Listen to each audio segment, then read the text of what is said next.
Ah, j'ai complètement zappé la date. C'est chiant, mais l'apocalypse zombie va devoir attendre parce que demain c'est la Saint-Valentin. Et si vous êtes comme moi, vous en avez rendu compte hier.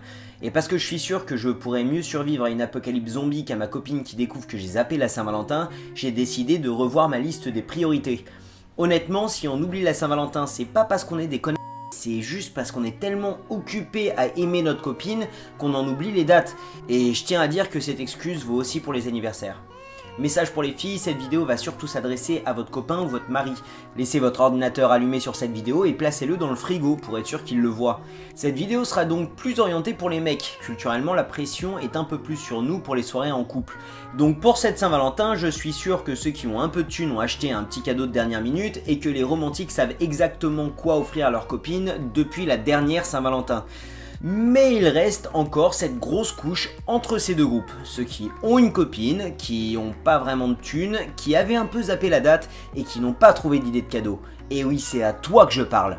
Donc ne t'en fais pas, t'as bien fait d'arrêter de te creuser la tête à essayer de trouver une idée de cadeau pour ta copine et d'avoir finalement décidé de regarder le top 5 à la place. C'est généralement la meilleure chose à faire dans la plupart des situations. Donc oublie ton idée de lui offrir un carnet de billets qui lui donne le droit à des nuits d'amour avec toi, parce qu'aujourd'hui on va regarder le top 5 des techniques pour hacker ta Saint-Valentin. Donc suivez mes conseils et je suis sûr que votre copine sera contente, vous pourrez utiliser chaque idée de ce top tout seul ou les combiner pour de meilleurs résultats.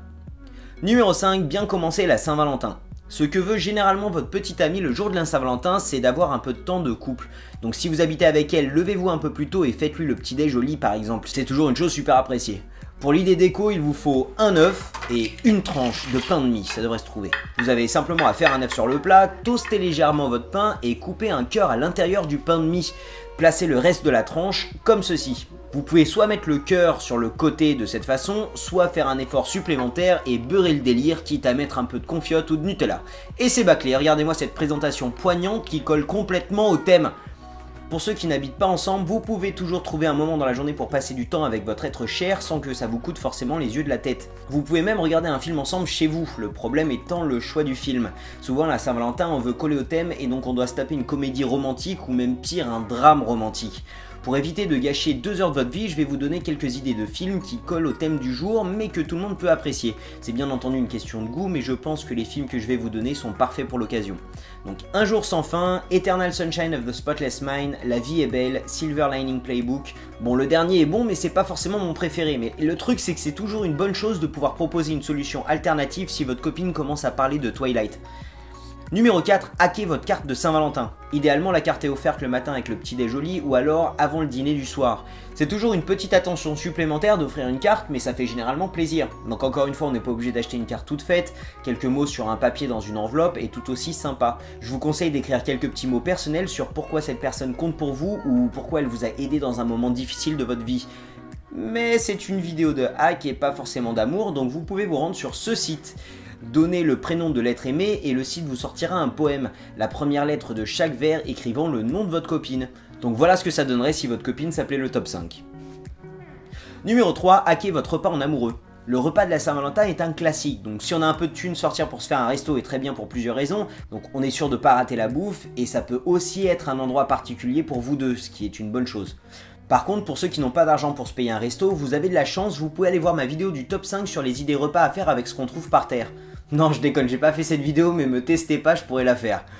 Non, bien sûr, pour ceux qui n'ont pas d'argent pour vous payer un bon resto, alors un petit repas romantique à la maison est tout aussi apprécié. C'est personnel et en plus vous faites des efforts pour cuisiner, donc vous marquez au minimum des points sympathie. Pour ce qui est des hacks, je vous ai mis une liste de recettes pas chères dans la description de cette vidéo qui devrait vous aider à avoir des idées. Mais maintenant, si vous n'avez aucune idée et vraiment pas de thunes, allez gratter quelques œufs au voisin et faites-lui des œufs à la mayo en forme de cœur. C'est pas joli ça crie pas bonne Saint-Valentin copine pour vous? Numéro 2, hacker votre cadeau. L'idée du cadeau est peut-être simple et pas chère à réaliser, mais par contre c'est une idée excellente, personnelle et encore une fois qui devrait faire plaisir à votre copine. Donc tout ce dont vous avez besoin c'est d'un paquet de cartes à jouer, bon 9 si possible, et d'un stylo indélébile. L'idée c'est d'écrire 52 raisons pour lesquelles vous aimez votre copine.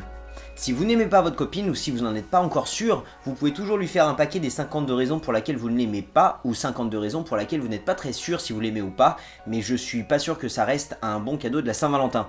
Pour tous les autres, c'est simple, vous devez simplement écrire une raison par carte. Forcément, toutes les copines sont différentes, donc n'hésitez pas à personnaliser autant que possible tout ce que vous allez marquer sur les cartes. Si votre copine n'est pas du tout fleur bleue par exemple, alors écrivez des trucs qui la feront délirer plutôt. Donc c'est vrai que de temps en temps on peut avoir du mal à traduire ses sentiments en mots. Donc je vous ai trouvé un bon hack qui risque de vous aider à compléter votre paquet en peu de temps. Je vous ai trouvé plusieurs articles de personnes qui listaient les raisons pour lesquelles elles aimaient leurs copains ou leurs copines. Et je vous ai mis ces liens dans la description de la vidéo, vous pourriez jeter un œil pour vous donner des idées. Donc voilà, maintenant vous avez un beau cadeau, original, personnel, et c'est très certainement mieux que ce que vous lui avez offert l'année dernière. Numéro 1, finir avec du mystère. Pour finir cette soirée, c'est toujours une bonne chose de finir sur une touche de mystère. Enfermez un message dans une bouteille et scellez-la à la cire avec la consigne de n'ouvrir la bouteille qu'à la prochaine Saint-Valentin. Ce petit cadeau supplémentaire de fin de soirée a plusieurs avantages. Premièrement, ça laisse sur une petite surprise mais ça garde le mystère, c'est inattendu et excitant pour la personne qui le reçoit.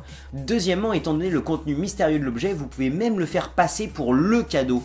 C'est vrai que c'est un peu léger comme idée cadeau, mais si vous ne lui avez rien offert l'année dernière, c'est déjà une amélioration significative. Combinez ça au moins avec un repas dans ce cas-là, au moins un minimum. Et finalement, si vous n'avez absolument rien trouvé à marquer sur le message, vous pouvez toujours lui offrir la bouteille avec un papier blanc à l'intérieur, puis échanger la bouteille dans le courant de l'année quand vous aurez finalement trouvé votre idée. Vous n'avez qu'à prendre une bouteille identique, mettre le nouveau message dedans et resceller avec la même cire. Subtiliser l'ancienne bouteille en la remplaçant par la nouvelle et le tour est joué. Donc c'est encore une idée de magicien fourbe, très bien, mais ça marche. Je veux quand même vous dire de faire attention de ne pas lui offrir une bouteille avec une feuille blanche à l'intérieur sans jamais remplacer la bouteille. Je peux garantir que si vous lui offrez ce cadeau, elle ne l'oubliera pas l'année prochaine. Je vous remercie d'avoir regardé cette vidéo. Je tiens à vous dire que le deuxième épisode d'Outside the Box est pratiquement fini d'écrire, donc il devrait être posté dans les jours à venir. J'aimerais vraiment remercier tous ceux qui me soutiennent sur Tipeee, vous m'aidez beaucoup, et j'aimerais aussi te remercier toi qui regardes mes vidéos jusqu'au bout, toi qui partages mes vidéos avec tes amis, toi qui like, qui discute dans les commentaires. Merci à toi! La semaine prochaine, on va finalement faire la vidéo que je devais faire aujourd'hui, c'est-à-dire le top 5 des techniques de survie pour survivre à une apocalypse zombie. J'espère que vous allez passer un excellent week-end, une excellente semaine, et je vous dis à samedi prochain. Salut!